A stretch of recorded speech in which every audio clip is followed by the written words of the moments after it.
자, 마지막으로 키토산의 항암 효과도 널리 알려져 있어서 전 세계적으로 암 환자분들이 키토산을 굉장히 많이 먹습니다. 이거는 뭐 거의 4-50년 전부터 연구됐던 것인데요. 키토산의 면역 부활 작용이라고 하는 것이 있습니다. 면역이 깨어난다, 이런 개념으로 보시면 되는데, 면역 세포들이 적절한 양으로 분포를 할 수 있도록 해 준다. 면역 밸런스를 잡아 준다. 제가 했던 연구에서는요, 자율신경을 조절을 하는 세포가 있습니다. 면역 세포. 그러니까 림프구하고 가립구다, 이렇게 보시면 되는데요. 키토산을 토끼한테 먹여서 림프구와 가립구의 변화를 제가 살펴봤는데, 림프구의 숫자, 키토산을 먹이니까, 토끼한테 키토산을 먹이니까 림프구의 숫자는 약간 증가하고 과립구의 숫자는 약간 줄어들더라, 이런 결과가 나왔습니다. 과립구는 교감신경에 의해서 작동된다고 보시면 되고요. 림프구는 부교감신경에 의해서 작동이 됩니다. 그러니까 우리 몸에 교감 항진되는 것을 좀 다운시켜 주고 부교감 항진되는 걸 좀 땡겨 주고, 이런 밸런스를 맞추어 주는 것이 바로 키토산이 하는 기능이다라는 거죠.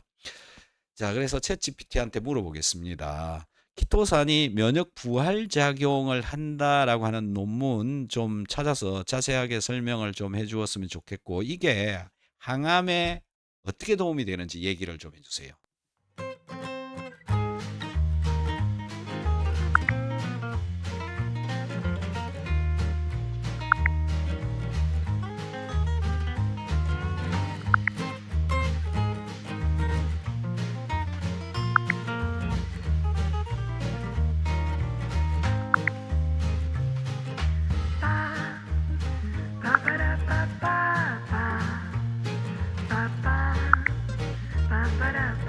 키토산은 면역 조절과 항암 효과로 주목받고 있습니다.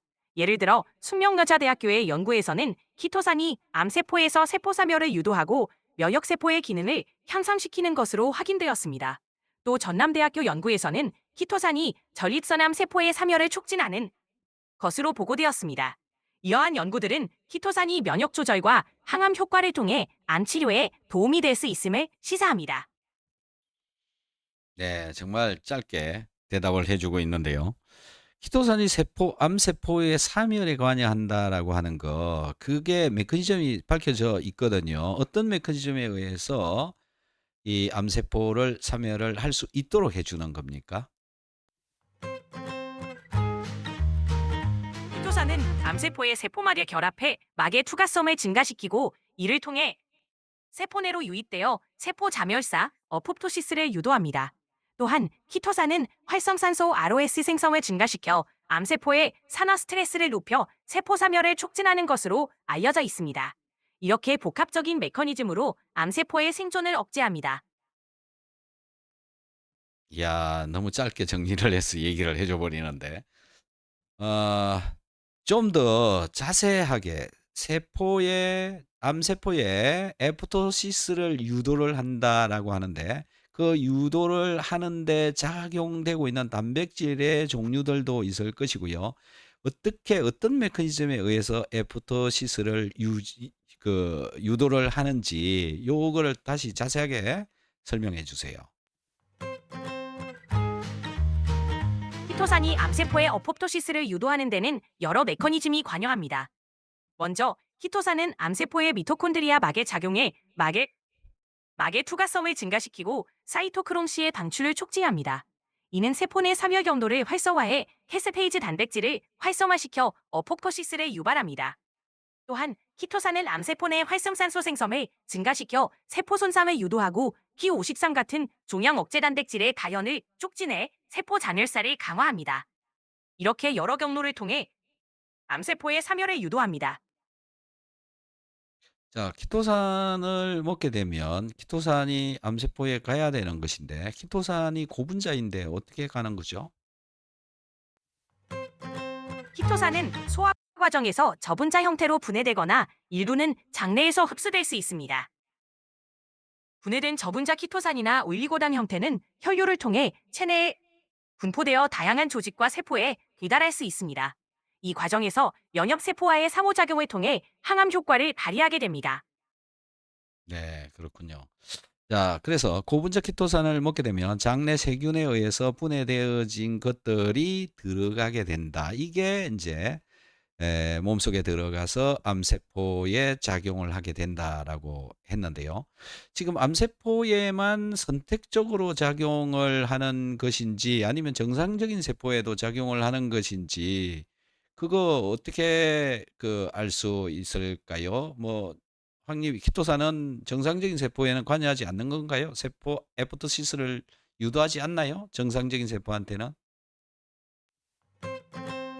키토산은 주로 암세포에 선택적으로 작용합니다. 이는 암세포의 막 구조나 대사 과정이 정상세포와 다르기 때문이에요. 암세포는 키토산에 더 민감하게 반응해 세포 사멸이 유도되지만 정상세포에는 상대적으로 영향을 덜 미칩니다. 따라서 키토산의 항암 효과는 주로 암세포에 대한 선택적인 작용으로 나타납니다. 야. 자, 여기서요. 우리가 간과하지 말아야 되는 건 뭐냐면은 키토산이 잘 분해가 되도록 장의 균들이 충분하게 유지가 돼야 된다. 그래서 유산균이랑 같이 먹어야 되는 그런 에, 그 조건이 있는 겁니다.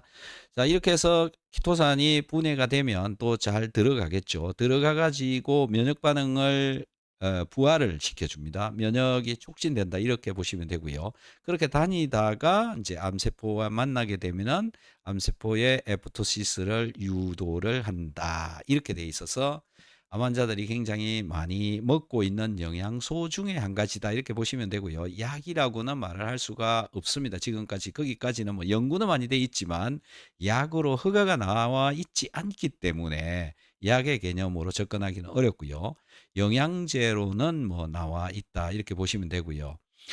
그래서 암 환자분들의 경우에 여러 방면으로 도움이 되잖아요. 위장에도 좋죠. 소장에도 좋죠. 대장에 과민성 대장에도 좋죠. 그다음에 균도 잘 유산균도 잘 살게 해 주죠. 유산균이 분해해 놓은 키토산 올리고당을 또 흡수해서 몸 안에 흡수돼서 들어가게 되면은 또 암세포에 작용을 해서 도움을 준다. 정말 다른 어떤 영양제들보다 다양한 기능을 가지고 있는 것이 바로 이 키토산이다라고 하는 거고요. 키토산은 구조적으로는 고분자입니다. 키토산 자체가 고분자이고 분자량이 크다 그런 얘기인데요. 이 큰 분자로 되어 있는 것을 먹어야 내 몸 전체의 식이섬유질의 기능을 할 수가 있고요. 짧게 잘라 놓은 올리고당은 먹으면 그런 기능을 한 개도 할 수가 없다. 이렇게 보시면 됩니다. 자, 챗GPT 지금까지 항암, 면역 부활 등과 관련해서 암과 관련된 키토산의 기능, 역할 이것을 좀 간단하게 정리해서 얘기해 주세요.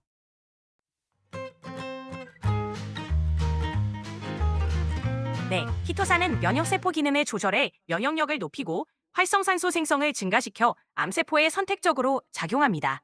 또 세포 장혈살을 유도하는 단백질 경로를 활성화해 암세포 사별을 촉진하죠. 이러한 복합적인 작용으로 항암 효과를 발휘하며 암 환자들의 건강 관리에 도움이 될 수 있습니다. 예, 키토산에 대해서 오늘 알아봤습니다. 챗GPT 도와주셔서 감사합니다. 네, 함께 이야기 나눌 수 있어 즐거웠습니다.